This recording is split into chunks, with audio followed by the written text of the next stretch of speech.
Olá, galera. Estou mais uma vez falando com vocês, diretamente do canal Frater Autismo e Altruísmo.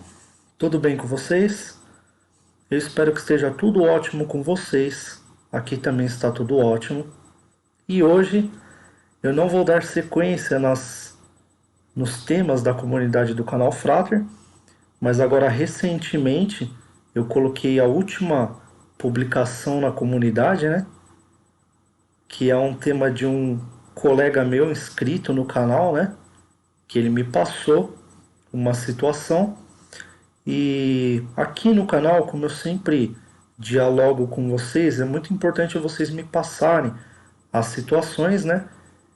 Na verdade, são muitas situações que as pessoas acabam passando, mas eu acabo pegando as mais relevantes e para a gente abordar esse aspecto educacional para o público afora, né?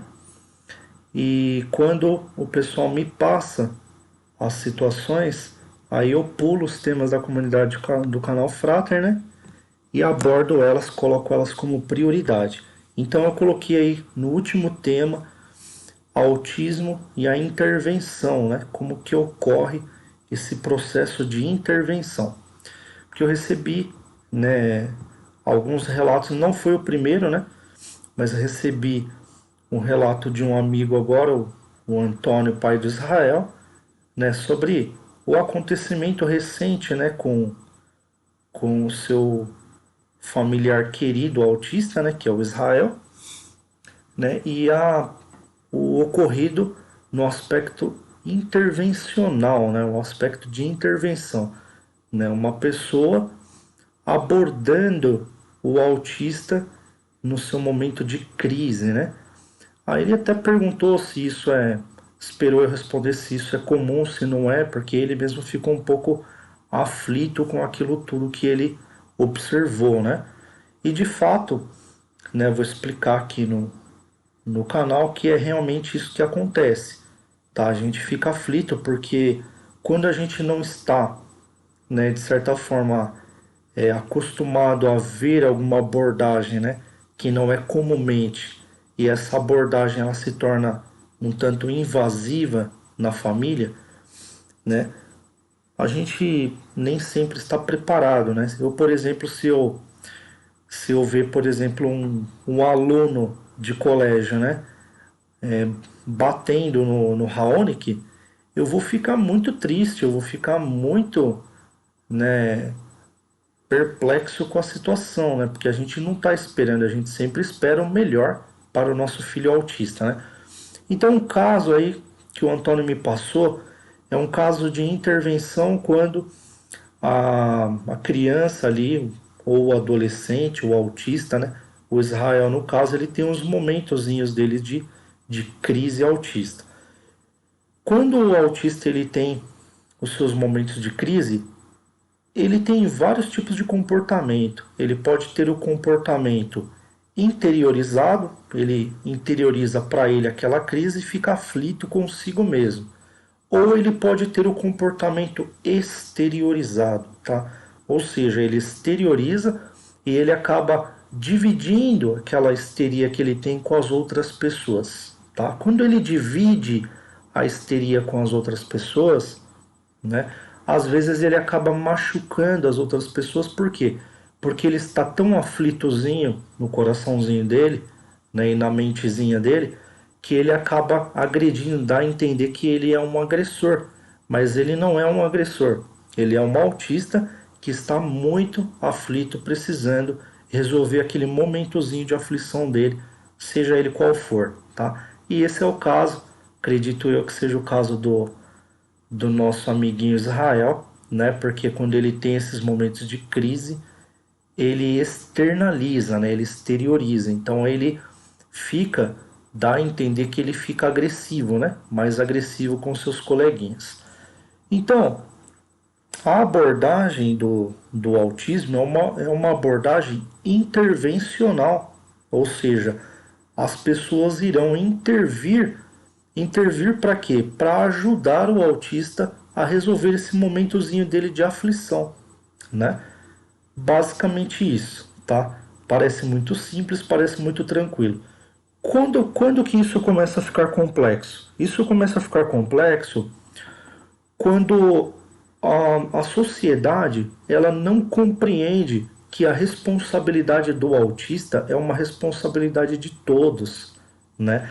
Quando aqueles pais que estão observando ali o autista tendo a crise dele, acha que a responsabilidade é só do paizinho dele, só do papai dele, da mamãe dele, e ele tem que se virar nos 30 para resolver aquela aflição do autista. Aí fica todo mundo assistindo como se fosse uma novela, como se fosse ali, né, todo mundo ali comendo pipoca, comendo batatinha frita e vendo qual que vai ser a próxima cena, né? Tudo muito curioso, né? As pessoas têm curiosidade, as pessoas sentem. Se você disser para a pessoa, olha, um autista aqui está tendo crise, e a pessoa tiver com a janela, né, da sala fechada, ela vai abrir a janela para ela assistir. As pessoas são curiosas, elas querem assistir.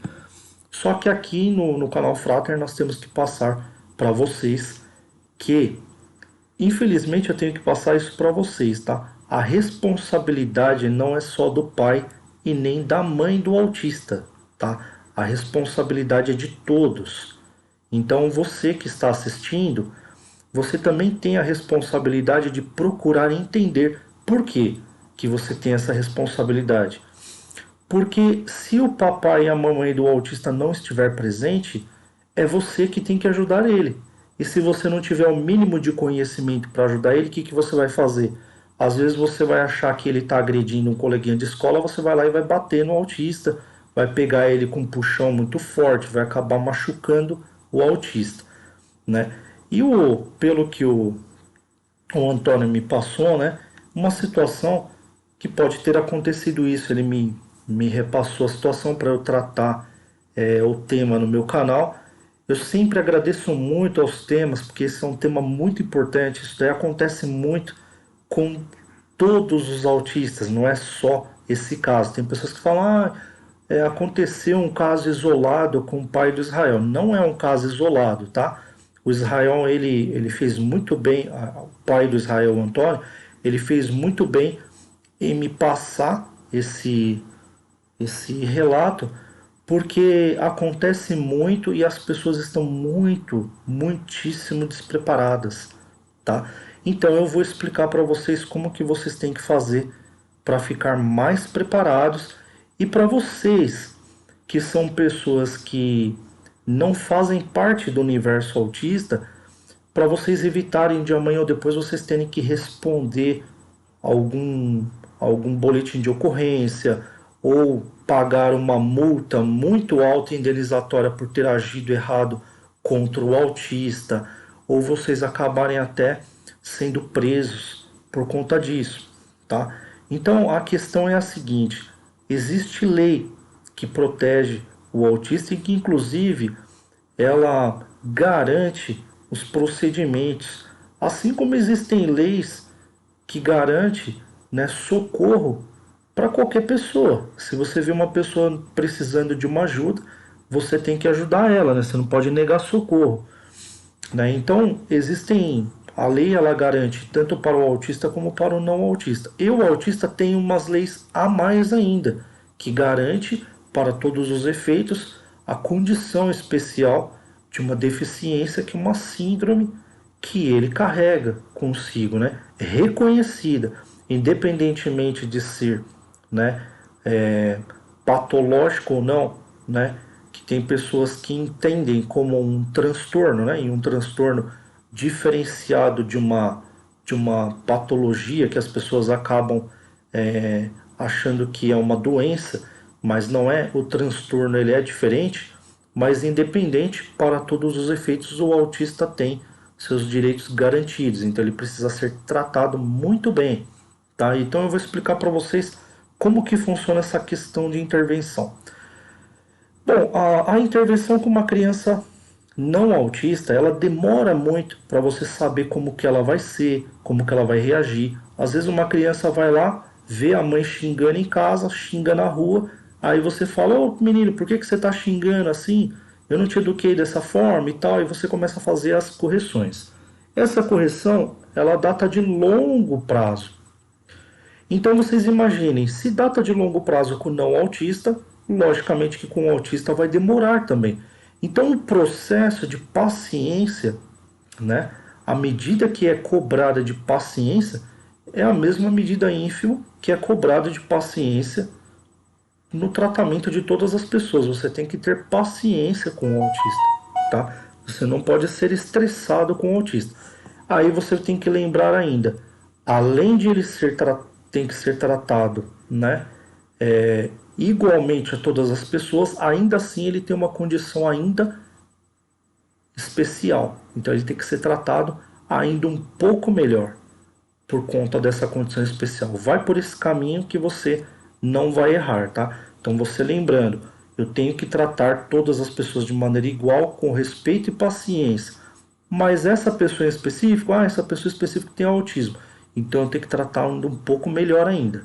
Por quê? Porque tem condições especiais ali. Se você for por esse caminho, você vai acertar mais facilmente. Então, como que acontece esse processo educacional de intervenção? Pela responsabilidade ser de todos, né, pelo fato da responsabilidade não ser só dos pais, mas ser da comunidade em geral. Por exemplo, eu conheço a comunidade religiosa, porque eu frequento a religião. Eu conheço o bispo, eu conheço o padre, eu conheço o pastor, eu conheço a freira, eu conheço toda a comunidade ali religiosa. Então, eu sou frequentador daquela comunidade, todos são meus amigos, né? O processo de intervenção é um processo observacional. Todos sabem que eu tenho um filho autista, né? Que eu tenho um filho autista, ele se chama Raonic, né? Então esse filho autista ele tem as condições especiais dele e eu acompanho as brincadeiras dele com as demais crianças. Então o aspecto observacional ele parte de mim para o comportamento do Raonic e dos outros pais para o comportamento dos seus filhos. E vice-versa, eu observando o filho deles, os filhos deles, e eles observando o Raonic. Qualquer similaridade, né, é trocado informações. O Raonic ele se comporta dessa forma, o Raonic se comporta daquela forma, fulano de tal que interage com o Raonic se comporta daquela maneira. Isso é chamado na psicologia de behaviorismo, né? A análise comportamental, né? Nós vamos analisar o comportamento. Através da análise comportamental, a gente começa a perceber que alguns fatores levam, por exemplo, o Felipe ou a criança X, Y, Felipe ou Beatriz ou fulano de tal, se comportar de maneira agressiva com o Raonic. E o Raonic, ele responde de tal forma. Então o pai do Felipe, a mãe da Beatriz e o pai do Raonic, eles analisarão e eles farão uma síntese dessa análise comportamental. Então, através da síntese dessa análise comportamental, essa família ela vai demonstrar a preocupação com aquele tipo de comportamento, que é um comportamento que leva a um tipo de agressividade, né? Esse tipo de agressividade, se ele for só observado e fomentado, ele vai aumentar. Agora, se ele for analisado e conjuntamente todas as famílias ajudarem a amenizar, a saber onde é que estão as origens, por exemplo, a origem está em uma bolinha azul que o autista não gosta que pega da mão dele. Todas as vezes que você pegar a bolinha azul da mão dele, ele bate em 5 crianças. Então nós sabemos que a gente tem que instruir que aquela bolinha azul é dele, né? Esse é um exemplo, tá? Então nós detectamos aí a raiz do problema. Todas as famílias estão interagindo entre si e todas as famílias estão cientes, tá? Todas as vezes que o autista está tranquilo, uma criança vem, sobe em cima dele, se aproveita, porque ele é uma pessoa ingênua e acaba pisando na coxa dele. Quando pisa na coxa dele, ele empurra a criança e joga a criança, ela bate com a cabeça no chão. Então nós analisamos o comportamento, nós vamos instruir a Ana Maria, que sobe na perna do autista, que ela não deve subir na perna do autista, porque o autista se sente incomodado. Ele está ali tranquilo, né? Ele está ali no aspecto dele em paz, e ele, quando você se aproxima muito dele, ele se sente incomodado e ele vai automaticamente se livrar daquele incômodo. Então, você vai ter que trabalhar isso na criança, né? Essa intervenção, né, ela é chamada de terapia ABA, né? A terapia ABA, ela promove essa questão de gestalt também, e essa questão intervencional, e essa análise e participação das famílias é muito importante, né? Se as famílias elas estiverem atreladas, né, atreladas, e as famílias entenderem que a prioridade é do autista, tudo vai ficar beleza. A partir do momento que a família não entende que a prioridade é do autista, as coisas elas começam a se complicar. Por quê? Porque se ela não entende que a prioridade é do autista, ela vai começar a entender que alguns tipos de análises também, né, são tipos de análise que não devem ser consideradas, né, porque ela tem algumas exceções de que a maneira que ela interpreta, né? E essa maneira de interpretar, né, o autismo sem os direitos fundamentais, né, da síndrome ou do próprio autismo do espectro, ela vai ser uma maneira precursora dos problemas sociais, né?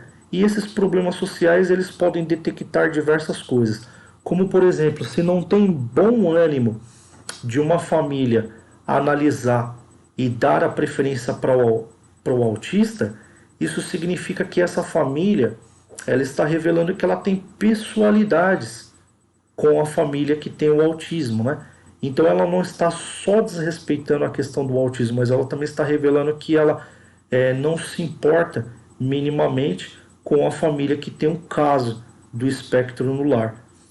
Isso é uma questão agravante de ética, né? Isso é uma questão muito agravante de ética. Isso aí coloca essa família, né?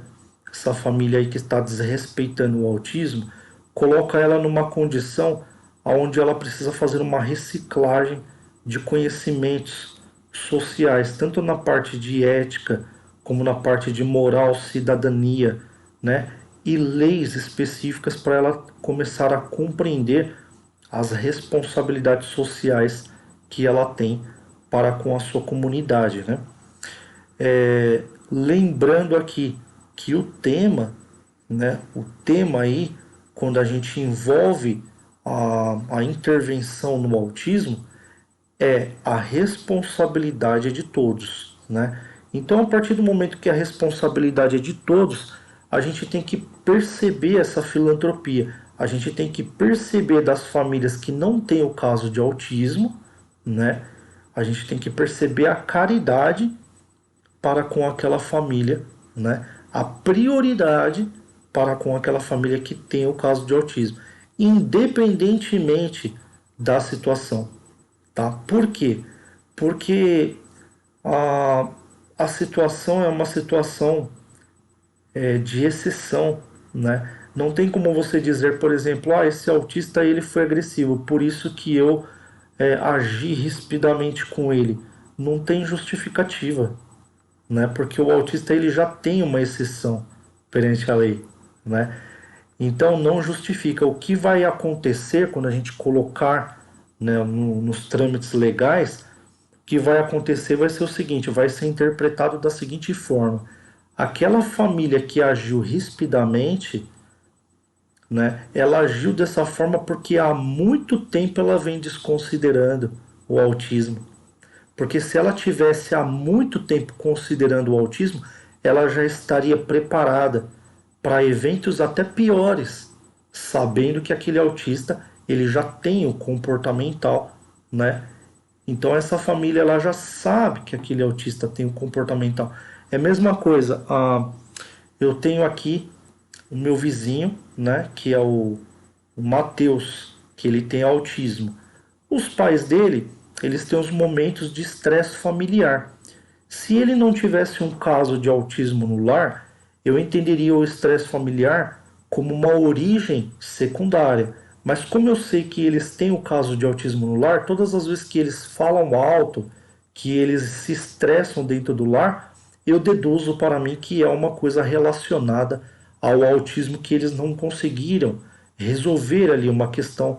Então eu já sou uma pessoa preparada, eu sou uma pessoa que vizinho deles preparado. Se de repente eles precisarem de alguma coisa, eu estou aqui de prontidão também para ajudar. Mas eu já estou preparado, sabendo que muitas das dificuldades que eles passam por conta da moderação do autismo que tem o Mateuzinho, né? Então o Mateuzinho, ele é terrível. O Mateuzinho é terrível. Ele, além de ele ter o autismo igual do Raonic, eu já vi, eu já peguei ele em alguns momentos assim, batendo no pai dele, né? O Raonic, ele não faz isso comigo, ele é introspectivo, né? Ele não externaliza a sua crise. O Mateuzinho, ele já dá uma externalizada na crise. Então o que ele faz? Ele vai lá, vê o pai dele dando sopa, ele vai lá e dá alguns socos no pai dele. Eu já vi ele fazendo isso. Então, a gente vai percebendo como nós somos a responsabilidade de todos nós vamos percebendo que o Mateuzinho, ele tem o autismo, e nós nos preparamos também para ajudar no que for preciso a família que tem o caso de autismo no lar. Assim é que tem que acontecer com a família também do Israel, né, e com o meu queridíssimo amigo Antônio. Nós sabemos que o Israel tem as crises dele. Então, se nós sabemos, a gente tem que prever antes de chegar no aniversário. Nós vamos no aniversário e o Israelzinho vai estar lá. Então, antes de chegar na festa, eu já vou conversar com todos os meus filhos e falar: ó, lembra que vai ter o nosso queridíssimo coleguinha, o Israel, saibam se comportar, saibam como brincar com ele. Eu já percebi que quando toma a bolinha azul dele, ele fica bravo. Da outra vez ele bateu em vocês por causa disso, disso e disso. Então você vai fazendo um aspecto intervencional. Isso é behaviorismo na psicologia. Nosso intelecto coletando o máximo da problemática social e resolvendo a problemática social, tá? E juntamente, quando a gente precisar intervir, né? O Mateuzinho subiu junto com o Israel lá em cima, lá do playground, e os dois ficou presos lá em cima. Então os pais, um alerta o outro: olha, o Israel está preso lá em cima, o Mateus está preso lá em cima. O que nós podemos fazer? Aí os dois juntos, ou mais famílias juntas, vão se juntar para resolver a questão. Isso é uma demonstração de que todos são responsáveis, né? Todos conjuntamente, né? Estão ali apresentando tudo aquilo que a lei pede para ser apresentado, né? Consolando ali a questão autística e a questão também da ECA, né? Que é o Estatuto da Criança e do Adolescente. Então, fazendo isso, a gente vai estar provendo aí tanto um comportamento muito bom e dando uma referência muito boa aos adolescentes e às crianças, como também atendendo aquilo que pede a lei do comportamento especial que devemos dar para o autista, tá? Então não tem nada demais, mas muitas vezes o que acontece é que, se algumas famílias entendem que a responsabilidade não é dela, né? Isso acontece muito em comunidade religiosa, isso acontece muito em comunidades, né, dentro de colégio, isso acontece muito fora de casa. Quando a pessoa ela acha que você teve um filho autista, né? Porque você se deu mal na sua vida. Então isso daí é um problema seu. Só que a lei ela é clara. Não é um problema e é uma responsabilidade. E a responsabilidade é de todos nós, tá? Imagina só se a gente perceber que o problema do autismo no mundo, da questão de nascerem pessoas com autismo no mundo, seja as comidas transgênicas. Então a culpa vai ser de quem? Né? A culpa é de todos nós, que nós proporcionamos os alimentos transgênicos. Então as crianças vão lá, vão comendo, os adultos comem. Quando tem um filho, um ou dois filhos a cada 44 nascimentos nasce com autismo. A responsabilidade, a lei diz que é clara, é de todos nós. Todos nós somos responsáveis, né, por tratar corretamente as pessoas com necessidades especiais e tratar muito bem. E na ausência dos pais, tratar melhor ainda, tá? muito melhor. Se for necessário fazer uma intervenção, for necessário pegar o autista ali, segurar ele para ele não agredir outra criança, eu vou fazer isso da melhor forma possível e da forma mais doce e mais humana que eu puder fazer, sem agressividade, tá? Sem constrangimento, com toda a paciência possível. Por quê? Porque o atendimento, ele é um atendimento especial, é nossa responsabilidade. Então o atendimento, ele tem que ser um atendimento, né, doce, um atendimento humano, humanizado. Então a gente tem que tratar melhor. Eu, né, que me intitula aqui no canal com Autismo Leve, né? Eu passava grande parte da, da minha infância, assim, dos meus dias, brincando com meu primo na casa da minha tia Arlete, né? Inclusive gostaria de mandar um abraço para ela, faz muito tempo que eu não vejo ela. E ela me tratava, na ausência da minha mãe, ela me tratava melhor, né, do que quando a minha mãe estava presente, para vocês terem uma ideia. Tanto é que hoje ela é professora, né, formada, especialista em deficiência intelectual, né, e funcionária pública, passou num concurso e ela é muito, entende muito do assunto, né? E muito dos tratamentos que ela me deu, né, na casa dela, me ajudou a entender o meu diagnóstico, né? A entender a minha questão comportamental e, e a resolver também. Agora imaginem vocês se não tivesse esse carinho, se não tivesse esse tratamento, se na hora do café, por exemplo, né, vamos chamar todo mundo para tomar café. Aí ela chama todo mundo, mas não chama o William, né?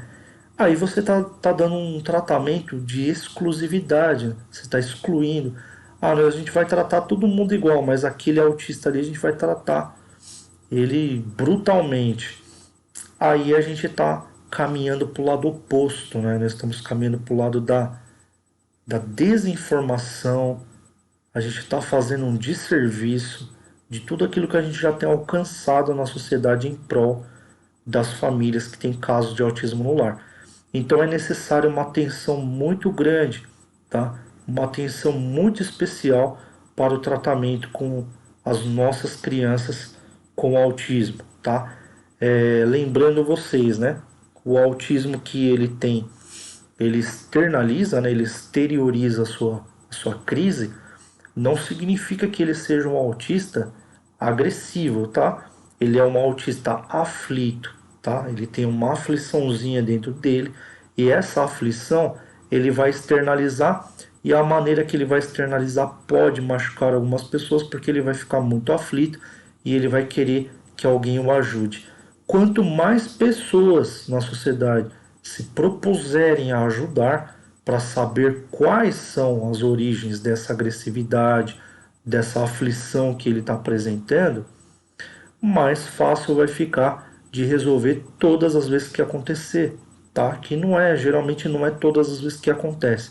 Às vezes aconteceu tanto porque o autista, sempre que ele está com uma criança, ninguém provê, ninguém percebe o que acontece entre elas e o autista ele tem um ponto que ali que a criança ela já despertou no autista, já quebrou a dormência do autista para aquele quesito. Então, todas as vezes que o autista vê ela, ele lembra do fator, né, que foi quebrada a dormência e ele de repente tem a crise e parece que todas as vezes que ele está perto da criança, ele agride a criança.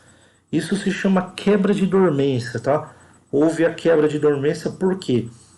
Porque os adultos que estavam próximos, eles não perceberam, não é só o pai que não percebeu, tá? O pai também, ele não consegue ver tudo, mas como a responsabilidade é de todos, às vezes o outro pai, a professora no colégio não viu, a, a madrinha, o padrinho, a babá que fica com ele à tarde não percebeu. Então, aquele tipo de procedimento ou aquele tipo de interação que ele tem com aquela criança foi tão constante que quebrou-se a dormência ali. Então, o autista ele criou ali uma conduta. Então, aquela conduta vai ser sempre, né, entre aspas, agressiva, perto daquela criança. Então vai dar a entender que aquele autista, ele é um autista agressivo, mas ele não é, tá? Ele não é agressivo. Ele é um autista aflito de acordo com a dormência que foi quebrada daquele tipo de comportamento, né, que era para estar recluso, né, e ser quebrado somente na terapia, mas como ele está inserido na sociedade, ele pode quebrar vários tipos de dormência para vários tipos de comportamentos. Então, de repente, amanhã ou depois ele pode despertar outras aflições, quebrar outras dormências, e isso vai ser tratado tanto pela sociedade como pelos pais próprios dele, pela professora do colégio, pela diretora do colégio, pelo vigia do colégio, pelo inspetor do colégio. Todos vão fazer parte de um acolhimento, de uma percepção, e todos vão dar a sua contribuição ali para ajudar esse autista a melhorar essa aflição que ele tem e a contornar essa questão da dormência, da quebra de dormência. Pessoal, eu espero que esse vídeo tenha sido claro para vocês. Queria agradecer imensamente a participação do Antônio, pai do Israel, e mandar um abraço gigantesco para Israel, né, que faz muito tempo que eu não mando um vídeo para ele, né? Mandei um vídeo, já fiz um vídeo aqui no canal especial para ele. Queria mandar um grande abraço para ele, né? E saber que as outras famílias também podem contar aí com a análise do canal Flatter para várias questões, tá? Espero que isso seja de benefício para todas as famílias, tá? E lembrem-se, tá, gente? A responsabilidade é de todos nós. Eu tenho um filho autista, mas eu tenho responsabilidade com o Mateuzinho, que também é autista ali. Se eu convivesse perto do Israel, fosse aí trabalhasse junto, aí perto da empresa do onde o Antônio trabalha, a responsabilidade minha seria com o Raonic, com o Israel, porque a responsabilidade é de todos nós, tá? Não adianta se esquivar. A gente não pode fugir da responsabilidade, a gente tem que encarar, tá? Vamos encarar de braços abertos que a gente vai construir um país melhor. Galera, muito obrigado, tá, pela participação de vocês. Se vocês quiserem continuar ajudando o canal Frater, pode fazer uma doação de qualquer quantia para esse Pix que está aparecendo aí na tela, tá? E o nome é esse que aparece aqui embaixo, tá? William Castelhano. A agência que vai aparecer para vocês é Itaú e esse Pix é o CPF, ok? Pessoal, muito obrigado pela presença de vocês. Compartilhem esse vídeo para a gente ajudar cada vez mais as famílias que têm casos de autismo no lar. E até a próxima gravação, então.